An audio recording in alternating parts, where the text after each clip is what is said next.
थानेसर विधानसभा क्षेत्र से कांग्रेस प्रत्याशी पूर्व मंत्री अशोक अरोड़ा का चुनावी जनसंपर्क अभियान लगातार जारी है।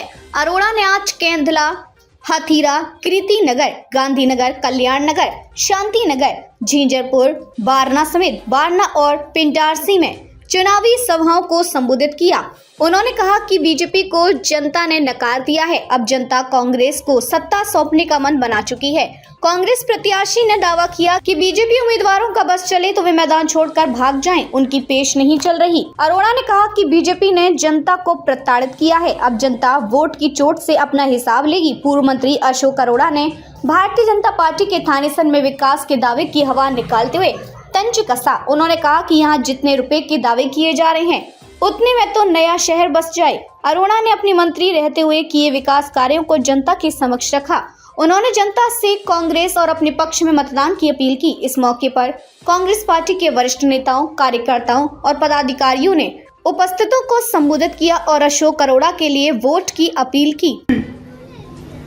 राजा पे हमारा कोई एहसान नहीं होता था, क्योंकि वो तो राजा इसलिए बना कि राजा का बेटा है, परंतु आज तो राजा तुम्हारी वोट से बनता है। और तुम्हारी वोट से बनने वाला राजा और जब गद्दी में बैठ जाए और तुम उनके पास जाओ तो उन्हें अपमानित करने का काम करे तो राजा को शोभा नहीं देता। पिछली जो सरकार थी उन लोगों ने हर वर्ग को अपमानित करा।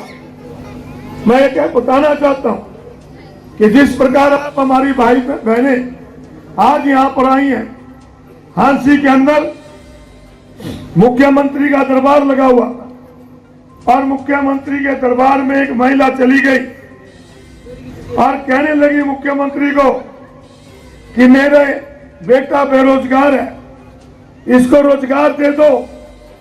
तो मुख्यमंत्री का अहंकार पता क्या बोल रहा, चंद्रयान जाएगा चांद पे, वहां ऊपर भेज देंगे, वहां जाकर तेरा छोरा नौकरी कर लेगा। ये मुख्यमंत्री का अहंकार बोल रहा। चुनाव में तो बहुत वादे करते हैं। पिछले चुनाव में आपके बीच में आए थे, कहते थे बीजेपी को वोट दे दो, महंगाई को कम करेंगे, रोजगार देंगे, भ्रष्टाचार खत्म करेंगे। और इनकी नेत्री स्मृति ईरानी सिर पे सिलेंडर रखकर नारा देती थी कि बहुत हुई महंगाई की मार, अब की बार बीजेपी सरकार। कांग्रेस राज में सिलेंडर था 400, हमने भी सोच लिया दे दो बीजेपी की वोट, सिलेंडर 200 को हो जाएगा। 1100 में लिया कि नहीं लिया। आज किसी मेरी बहन ने, भाई ने अपनी बेटी की शादी में 1 तोला भी सोना देना हो ना, तो कांग्रेस के राज में 27,000 का हो, 72,000 का हुआ, 45,000 रुपए 1 तोले पे तुम्हारी जेब से फालतू निकालते। हर चीज की महंगाई बढ़ गई, रोजगार मिला नहीं, जिसकी वजह से बच्चे आज नशे में चले गए, अपराध में चले गए। तो आज जरूरत है बदलाव।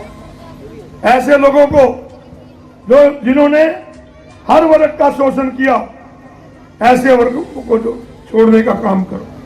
बीजेपी सरकार कभी भी आप लोगों की नहीं हो सकती। मैं तो आप एक बात कहने आया कि आप लोगों ने हमेशा कांग्रेस का साथ दिया, परंतु बीच में इन लोगों ने धर्म के नाम पे हमें बांटने का काम किया और हमारा शोषण किया। मैं आपको याद दिलाना चाहता हूं, देश की आजादी की लड़ाई लड़ी तो कांग्रेस पार्टी ने लड़ी। देश की आजादी के बाद बाबा साहब ने हमें वोट का अधिकार सबको दिया तो कांग्रेस की सरकार के समय दिया। अगर गरीब आदमी को जातिगत आरक्षण मिला तो वो भी कांग्रेस के राज में मिला। अगर आप लोगों को मनरेगा आई, 100 गज के प्लाट आए, इंदिरा आवास योजना आई, सारी की सारी योजनाएं कांग्रेस पार्टी लेगी।